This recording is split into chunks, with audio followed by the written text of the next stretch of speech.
Welcome to the H series of webinars. This series is aimed at new and aspiring sheep producers to give them a step up into the Queensland sheep industry. This How to Buy and Sell Sheep webinar is the 10th and final part of the series and covers how to buy and sell sheep in the sale yards, on the computer, via an agent and by private sale. This webinar was delivered by Gus Foott of Nutrient Ag Solutions on the 11th of October 2021. This is clip 4 of 4 and includes questions and answers from the webinar. A quick overview of National Vendor Decks.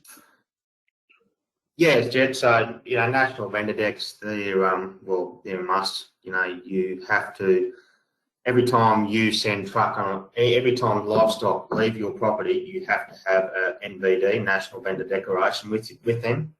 There'll be a process of questions there, whether the sheep have been bred on your property, whether the sheep have been drenched or what sort of chemicals, and it basically gives traceability to that sheep. So it doesn't matter whether you send them to a property, someone else's property, a sale yard or meatworks, a National Vendor Deck must go with those sheep at all times, as soon as it leaves your property, and vice versa as a buyer. If you're buying livestock in, then you must, sheep will turn up and must turn up with an NVD, National Vendor Declaration. It's basically probably traceability of a sheep's lifetime, where they've been, where they're born. The fit to load responsibility. Who's responsible? How's that flow through? Yeah, so fit to load, it's responsible for, so when selling through an agent, it's the responsibility of both the vendor, the agent, and the truck driver who's picking the sheep up. The private deal, well, it's just the vendor and the truck driver, and that'll cover, fit to load, whether the sheep are lame, all that sort of stuff, or sick. Yeah, it is, when selling it is the responsibility of the selling party and who's involved, and the truck driver, that is of the fit to load policies. And vice, when you're purchasing, you expect that at the other end it's the same thing. Using an agent to buy on Auctions Plus, can you just explain how that works as opposed to, purchasing privately off Auctions Plus versus an agent? Well, you get your agent to buy on Auction Plus, so you have an account set up with that agent. So basically, instead of having to pay up front, the bill will go to your agent. Your agent will send you a bill, and then you pay your agent. So it's just a lot more smoothly. And then also, if anything goes wrong in that purchase on Auction Plus, so say if the numbers aren't right, or if there's a couple of sheep lame, then it's a job for your agent to sort that out as well. So it just gives you, as a purchaser, more cover, and it's a bit of an easier aspect to go by. When setting up an account with an agent, what is the process around that? Do you have to have an account with them? Is there credit checks, ABN, GST details, all of that sort of stuff? How do I set up an account with an agent? Obviously, if you're setting up to buy, you'll need to do proper. You'll just set up to be able to purchase. So you'll need credit checks. You'll need your ABN, your BSB, your account number, what you trade as.